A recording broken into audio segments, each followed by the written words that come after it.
क्या आपने कभी महसूस किया है कि आप कोई किरदार निभा रहे हैं, जैसे वो इंसान जो आप दुनिया को दिखाते हैं, एक खास नाम, एक नौकरी, एक पूरी कहानी के साथ? वह पूरी तस्वीर नहीं है। ये एक शांत, परेशान करने वाली भावना है, एक सवाल जो खामोशी के पलों में उठता है। क्या सच में बस यही है? यह हमारी तेज तर्रार जिंदगी से उपजी कोई आधुनिक चिंता नहीं है। ये उन सबसे पुराने और गहरे सवालों में से एक है जो हम इंसान पूछते हैं। हजारों सालों से हम इस खोज पर हैं, मैं वास्तव में कौन हूं और मैं इस विशाल रहस्यमयी ब्रह्मांड में क्या कर रहा हूं। हम सफलता, रिश्तों, ज्ञान और नए अनुभवों में जवाब ढूंढते हैं, लेकिन अक्सर ये चीजें हमें थोड़ा खाली महसूस कराती हैं, जैसे कि हम बस एक ऐसे कमरे को फिर से सजा रहे हैं जिसमें हम कभी सही मायने में बसे ही नहीं। हम पहचानों को पोशाकों की तरह इकट्ठा करते हैं, पेशेवर, माता पिता, कलाकार, दोस्त, लेकिन गहराई में सवाल बना रहता है, इन सभी पोशाकों को पहनने वाला कौन है? यह सवाल नजरअंदाज करने के लिए नहीं है, ये एक पवित्र निमंत्रण है। सदियों पहले भारत के प्राचीन जंगलों में ऋषियों और दृष्टाओं ने परम यात्रा शुरू की, उत्तर खोजने के लिए भीतर की यात्रा। उन्होंने जो कुछ भी पाया उसे उपनिषद नामक अविश्वसनीय ग्रंथों के संग्रह में लिखा, और आज हम इन्हीं में से एक सबसे सम्मानित ग्रंथ तैत्तिरीय उपनिषद की खोज कर रहे हैं। ये प्राचीन ग्रंथ सरल कहावतों या आरामदायक विश्वासों के बारे में नहीं है। ये आपके अस्तित्व के मूल को समझने के लिए एक सीधा, व्यावहारिक रोड मैप है।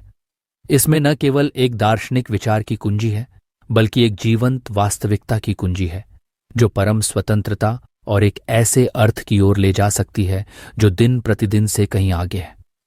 तो आइए तैत्तिरीय उपनिषद के शाश्वत ज्ञान का पता लगाएं और अपने सच्चे स्व के रहस्यों को उजागर करें। प्राचीन संदर्भ, शाश्वत ज्ञान की एक नदी। तो यह अविश्वसनीय ग्रंथ आता कहां से है? उपनिषद वेदों नामक पवित्र साहित्य के एक बड़े संग्रह का हिस्सा है जो हिंदू दर्शन की आधारशिला है। वेद विशाल हैं, जिनमें भजन और अनुष्ठानों से लेकर गहरे दार्शनिक विचारों तक सब कुछ शामिल है। उपनिषद बिल्कुल अंत में आते हैं। उन्हें वेदांत के रूप में जाना जाता है, जिसका शाब्दिक अर्थ है वेद का अंत या पराकाष्ठा। वेदों को एक महान नदी के रूप में सोचें। शुरुआती हिस्से दुनिया के साथ सद्भाव में रहने के लिए अनुष्ठानों और प्रार्थनाओं से संबंधित हैं। बाहरी जीवन। उपनिषद उस नदी की सबसे गहरी, सबसे शक्तिशाली धारा है। वे ध्यान को बाहरी दुनिया से हटाकर हम में से प्रत्येक के अंदर के आंतरिक ब्रह्मांड पर केंद्रित करते हैं।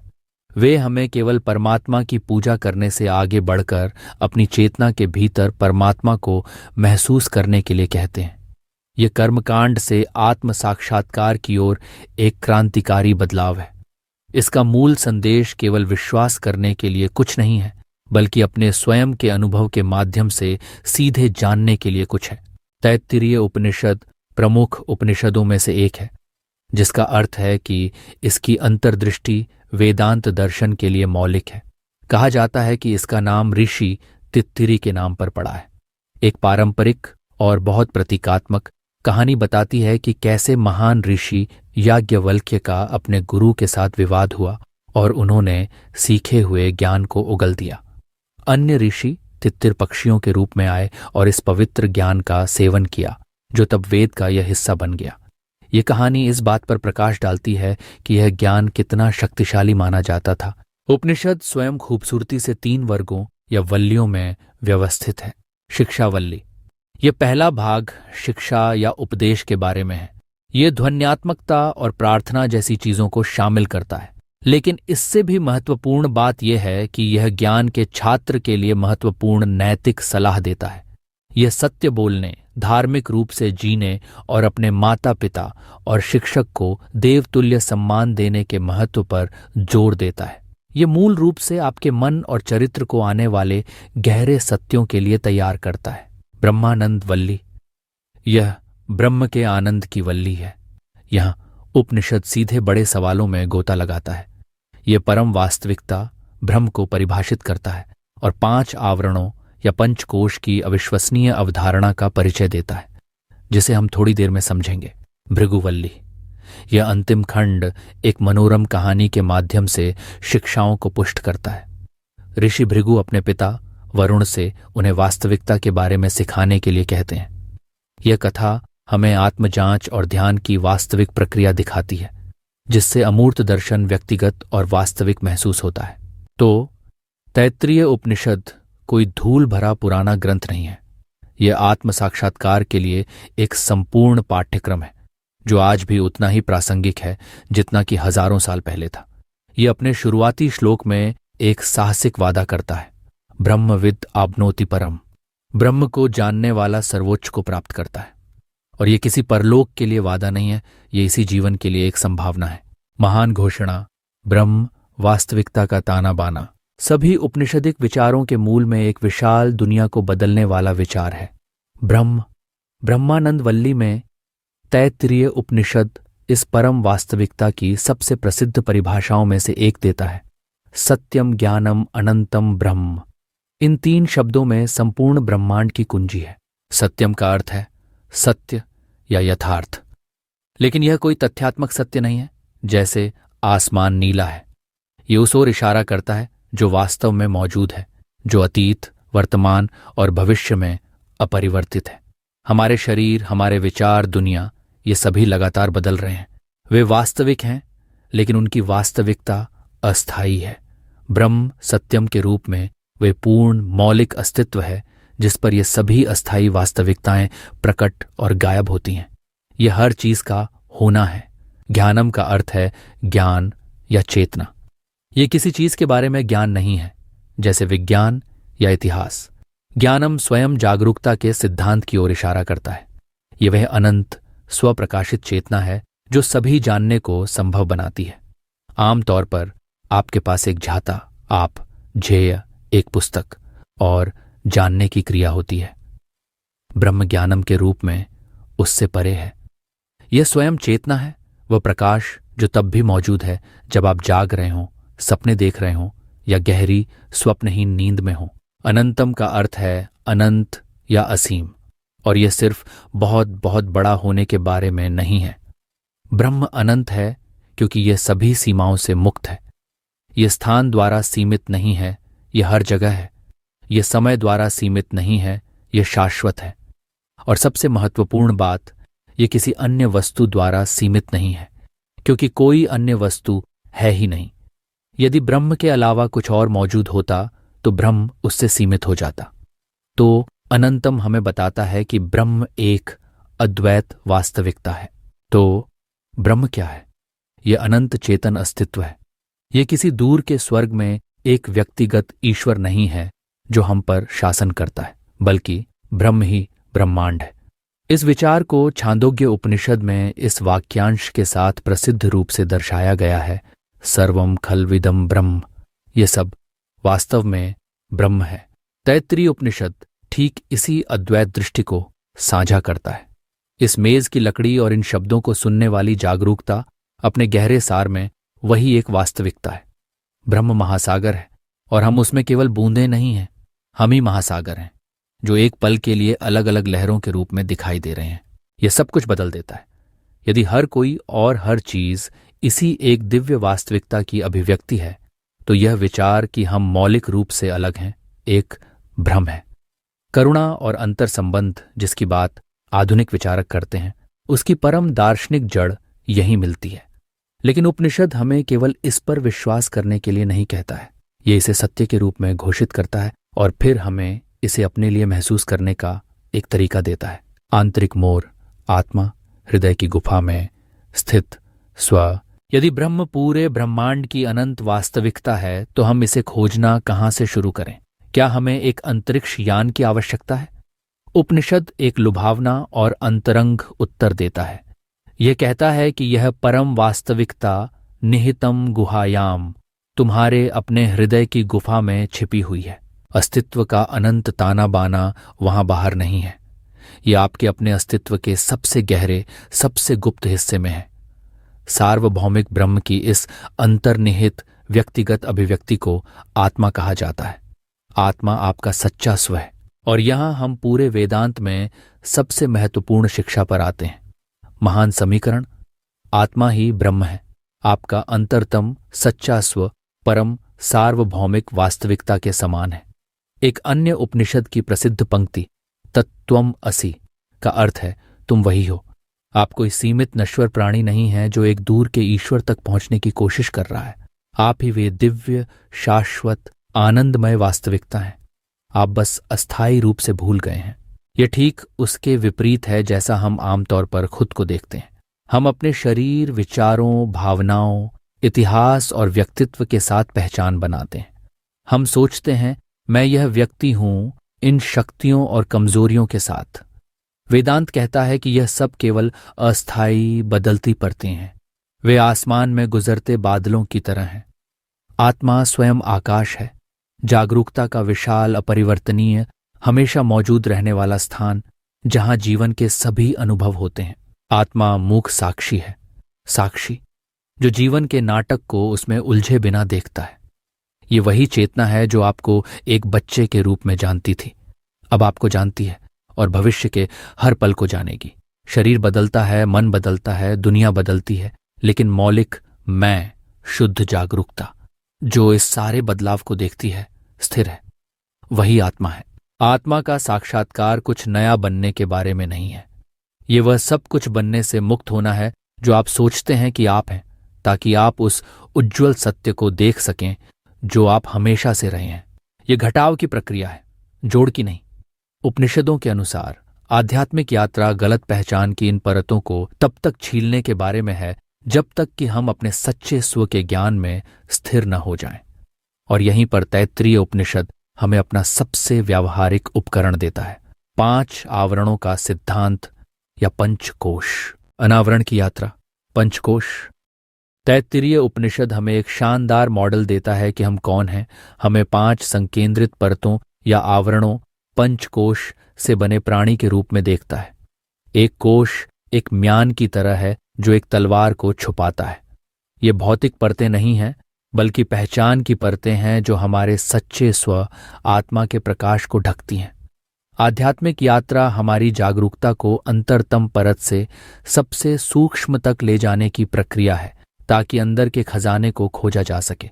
ये यात्रा भृगु की कहानी में पूरी तरह से दिखाई गई है, जो ब्रह्म की खोज के लिए प्रत्येक परत के माध्यम से ध्यान करते हैं। अन्नमय कोश, अन्न का आवरण।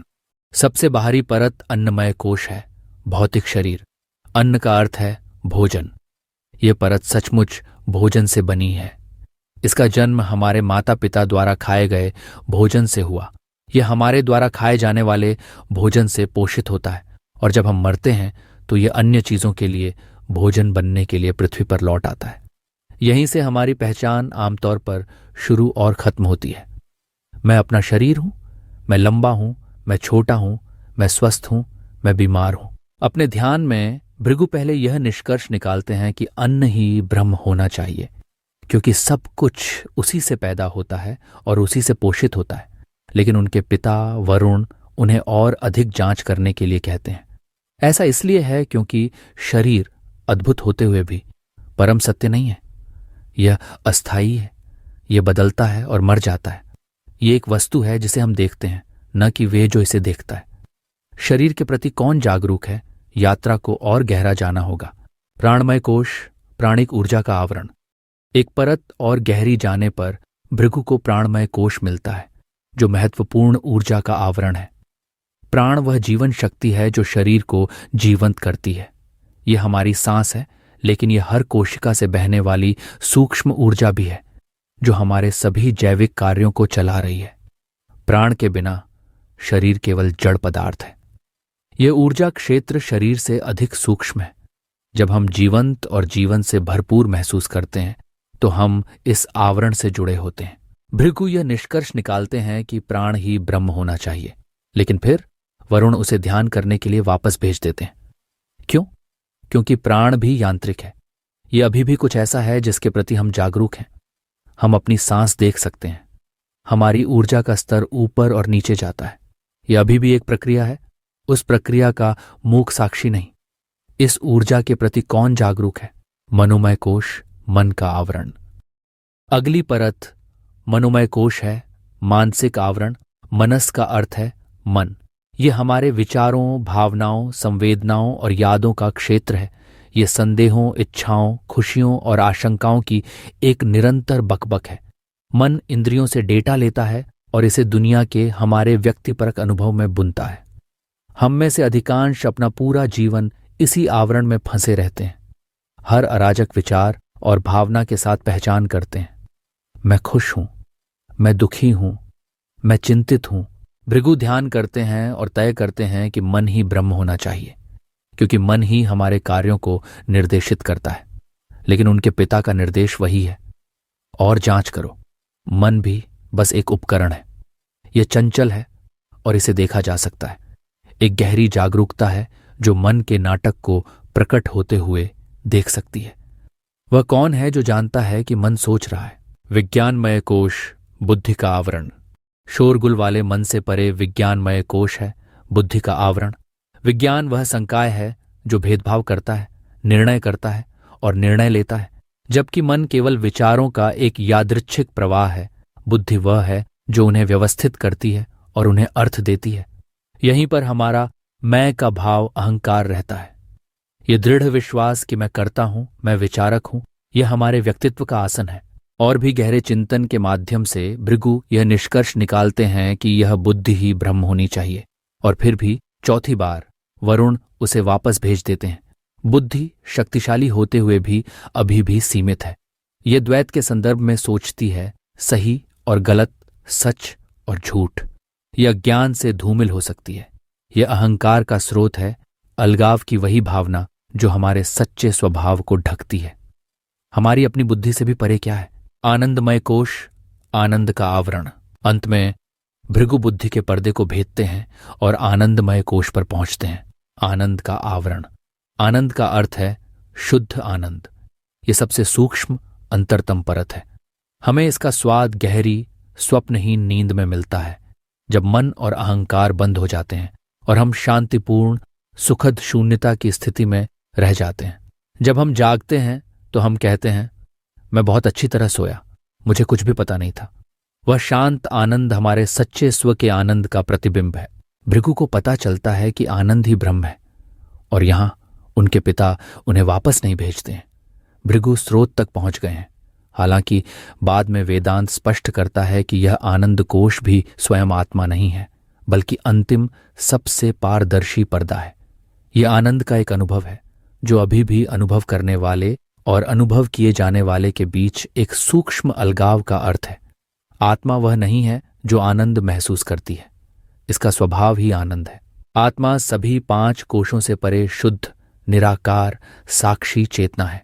ये वह स्क्रीन है जिस पर 5 कोशों की फिल्म चलती है, अपनी पहचान को प्रत्येक परत से व्यवस्थित रूप से वापस खींचकर शरीर से सांस तक, मन तक, बुद्धि तक और अंत में आनंद के अनुभव तक हम अपने सच्चे स्वभाव में साक्षी के रूप में शांत और स्थिर हो सकते हैं।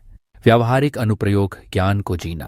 तो यह सिर्फ सोचने के लिए कोई अमूर्त दर्शन नहीं है, यह आपके जीवन को बदलने के लिए एक व्यावहारिक मार्गदर्शिका है। असली कुंजी यह बदलना है कि आप अपने मैं की भावना को कहाँ रखते हैं।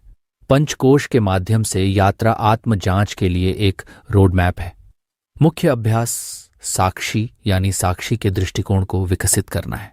यहाँ इस शिक्षा से प्रेरित एक सरल अभ्यास है जिसे आप अब भी आजमा सकते हैं। चुपचाप बैठें और अपनी आंखें बंद कर लें। सबसे पहले अपनी जागरूकता को अपने भौतिक शरीर अन्नमय कोश पर लाएं। संवेदनाओं को महसूस करें, आपकी कुर्सी के साथ संपर्क, आपकी त्वचा पर हवा, उन्हें स्वीकार करें। फिर धीरे से खुद को याद दिलाएं, मैं इस शरीर के प्रति जागरूक हूं, लेकिन मैं यह शरीर नहीं हूं, शरीर मेरी जागरूकता में हो रहा है। इसके बाद अपना ध्यान अपनी सांस प्राणमय कोश के प्रवाह पर लाएं। अपनी छाती के उठने और गिरने को महसूस करें। उस जीवन शक्ति को अपने भीतर चलते हुए देखें। फिर अपने आप से पुष्टि करें, मैं इस सांस, इस ऊर्जा के प्रति जागरूक हूं, लेकिन मैं यह ऊर्जा नहीं हूं, यह प्राण मेरी जागरूकता में हो रहा है। अब अपनी जागरूकता को अपने मन के पर्दे मनोमय कोश की ओर मोड़ें। जो विचार उठते हैं उन्हें देखें, बस उन्हें बादलों की तरह आते और जाते देखें, बिना बहके। खुद को याद दिलाएं, मैं इन विचारों और भावनाओं के प्रति जागरूक हूं, लेकिन मैं ये विचार नहीं हूं, मन मेरी जागरूकता में हो रहा है। एक कदम और गहरा जाए, बुद्धि तक, विज्ञानमय कोश तक। इस अनुभव का विश्लेषण करने वाले मैं की भावना के प्रति जागरूक हो जाए। ध्यान करने वाले की उस सूक्ष्म भावना पर ध्यान दें। फिर धीरे से खुद से कहें, मैं इस बुद्धि, इस मैं विचार के प्रति जागरूक हूं, लेकिन मैं यह सीमित अहंकार नहीं हूं। यह बुद्धि मेरी जागरूकता में एक उपकरण है। जब आप इसका अभ्यास करते हैं तो आप झूठी पहचान की पकड़ को ढीला करना शुरू कर देते हैं। आप दृष्टा और दृष्ट के बीच स्थान बनाते हैं। उस स्थान में स्वतंत्रता है। आप महसूस करते हैं कि आप अपने शरीर या मन की हमेशा बदलती अवस्थाएं नहीं हैं। आप वह अपरिवर्तनीय जागरूकता हैं जिसमें वे सभी प्रकट होते हैं। यह दैनिक जीवन को बदल देता है। जब क्रोध उत्पन्न होता है तो आपको क्रोधित होने की आवश्यकता नहीं है। आप इसे अपने मन में ऊर्जा की एक लहर के रूप में देख सकते हैं और इसे गुजरने दे सकते हैं। जब शरीर में दर्द होता है तो आप उस कहानी मैं दर्द में हूं से आने वाली सभी अतिरिक्त मानसिक पीड़ा के बिना सनसनी के साक्षी हो सकते हैं।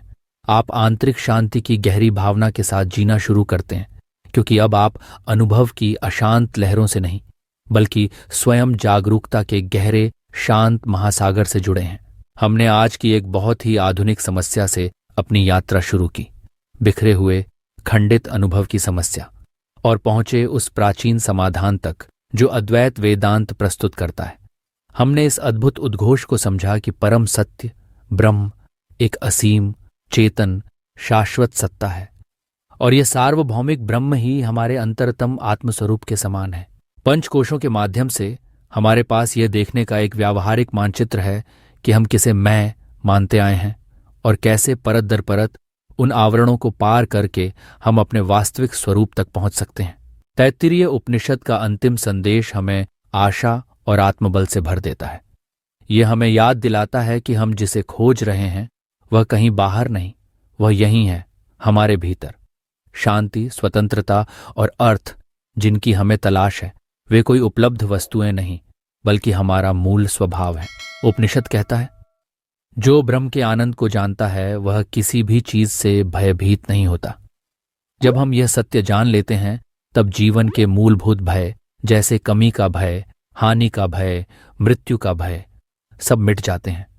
हम समझ जाते हैं कि हम इस जीवन नाटक के एक असहाय पात्र नहीं, बल्कि साक्षी चेतना है, जो स्वयं लेखक भी है, अभिनेता भी और दर्शक भी। आप इसी क्षण संपूर्ण हैं, पूर्ण, स्वतंत्र और अनंत। यदि यह अन्वेषण आपके अंतर्मन को छू गया हो तो इस आध्यात्मिक यात्रा में हमारे साथ आगे भी जुड़े रहें। सब्सक्राइब करें और इस वीडियो को लाइक करें ताकि यह शाश्वत ज्ञान उन तक भी पहुंचे जो अपने जीवन में इन गहराइयों को छूना चाहते हैं। धन्यवाद।